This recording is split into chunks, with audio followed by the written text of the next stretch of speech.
मुख्यमंत्री गहलोत आपदा प्रबंधन को लेकर रिव्यू मीटिंग ले रहे हैं, तो चलिए सुनते हैं क्या कुछ वो कह रहे हैं। मंत्री साथियों ने अपनी बात कही और जो प्रेजेंटेशन बताया गया उसके बाद में मैं समझता हूँ कि ये मान के चलना चाहिए कि सरकार ने अपनी तैयारी पूरी तरह कर रखी है, क्योंकि मानसून का पता नहीं लगता है। कई बार तो अभी जो खाली जैसलमेर में और प्रतापगढ़ दोनों बहुत छोटे जिले हैं, उनको छोड़ के सब जगह नॉर्मल से कम बरसात हुई है। और आने वाले वक्त में पता नहीं क्या रूप ले लिया। अभी 2 साल पहले आपने देखा कि अपने धौलपुर में भी और कोटाहेड़ में भी बाढ़ की स्थिति बन गई थी। तो बाढ़ की स्थिति बने, चाहे वो बरसात में कम ज़्यादा हो, सरकार की तरफ से और डिपार्टमेंट की तरफ से हमारी पूरी तैयारी रहनी चाहिए, क्योंकि पीने के पानी का संकट नहीं रहे। वो ट्रांसपोर्ट करना पड़ता है कई सालों से, और जब तक ये जल जीवन मिशन जो है इसको टॉप प्रायोरिटी दे रही सरकार भी, ये मिशन पूरा हो तो जाके मैं समझता हूँ काफ़ी हद तक हम लोग फिर टैंकर पे निर्भरता कम हो जाएगी हमारी। तो उसमें वक्त लगेगा, पर अभी मैं समझता हूँ कि भारत सरकार से लगातार समन्वय बैठाया गया है और कोशिश करते हैं कि घर घर जल की योजना जो है वो ही पूरी हो।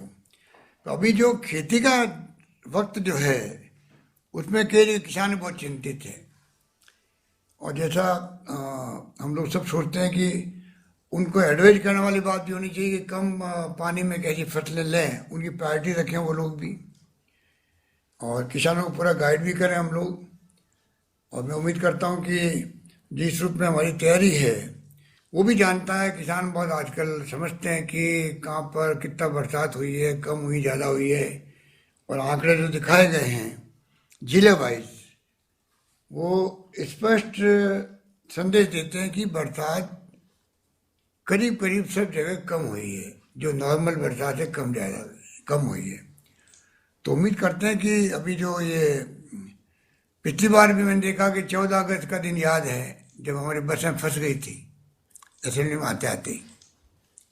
तो स्थिति तो सबके सामने है, पर मैं उम्मीद करता हूँ कि अभी थोड़ी संभावना है और उसमें हम लोग प्रबंधन कर लेंगे।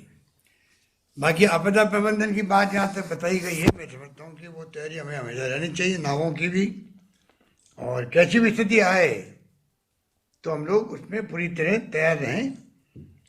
और विभाग इसमें पूरी तरह सक्रिय होकर काम कर रहा है, और मैं समझता हूँ कि इनमें कोई कमी नहीं रहनी चाहिए। और सिविल डिफेंस के बारे में बताया गया, मैं समझता हूँ उसमें जो भी कमी है वो भी छोटी मोटी कमी दूर हो जाएगी।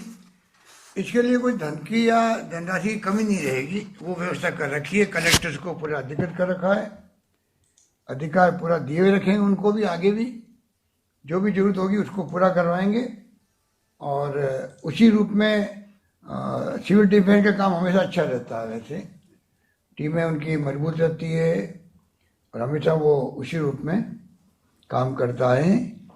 और जैसे कल्ला जी ने कहा है, मैं भी मानता हूँ कि वाटर का कैसे बचाव हो, किस रूप में, ये पहले भी सरकार हमारी थी, तब भी हम लोगों ने कंपल्सरी किया था कि किस प्रकार से हम लोग पानी को घरों में बचाएं, और उसका बड़ा अच्छा इम्पैक्ट पड़ा था।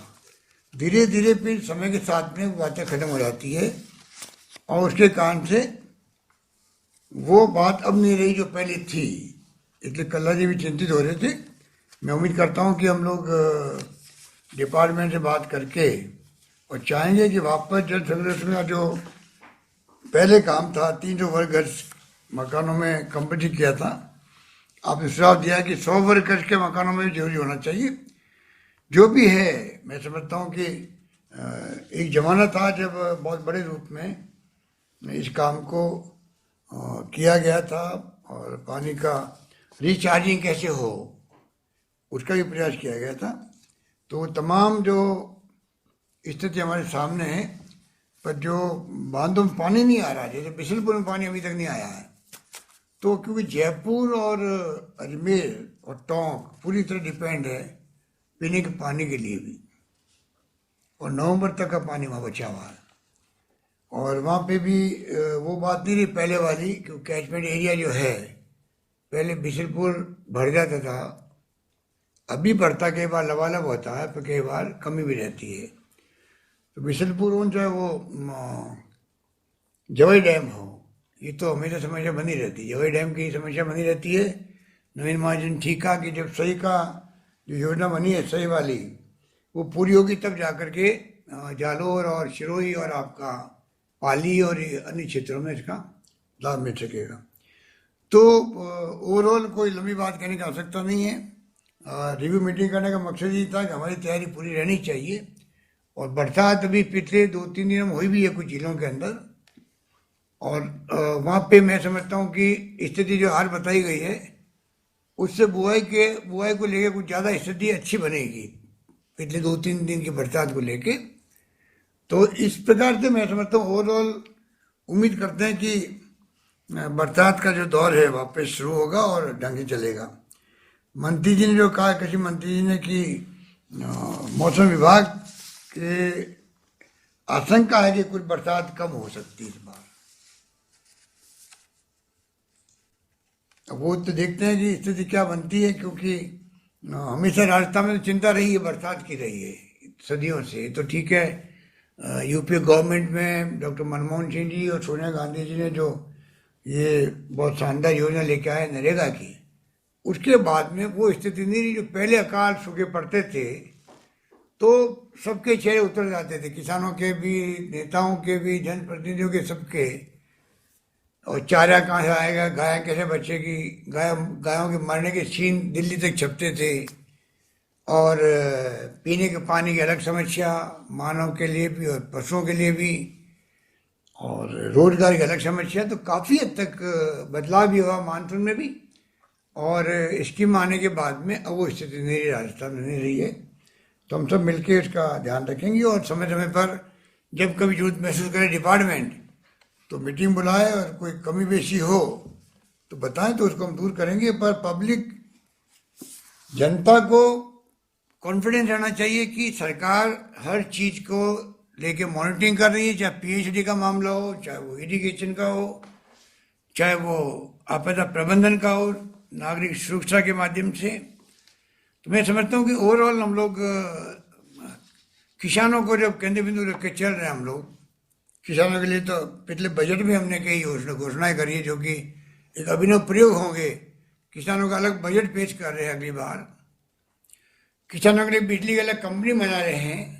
तो ये बड़े फैसले हैं। तो मैं समझता हूँ राजस्थान का किसान और कृषक जो है इन बातों को समझ भी रहा है। और फिर जो कुछ भी बरसात की जो स्थिति रहती है, क्योंकि खरीफ पूरा निर्भर इसी पे रहता है, तो उसको लेके मैं समझता हूँ कोई कमी नहीं आने देंगे। यही बात कहता हूँ, मैं अपनी बात समाप्त करता हूँ। आप सब ने बहुत अच्छे ढंग से प्रेजेंट किया है सब बातों को, उसके लिए आप सबका बहुत बहुत शुक्रिया, धन्यवाद।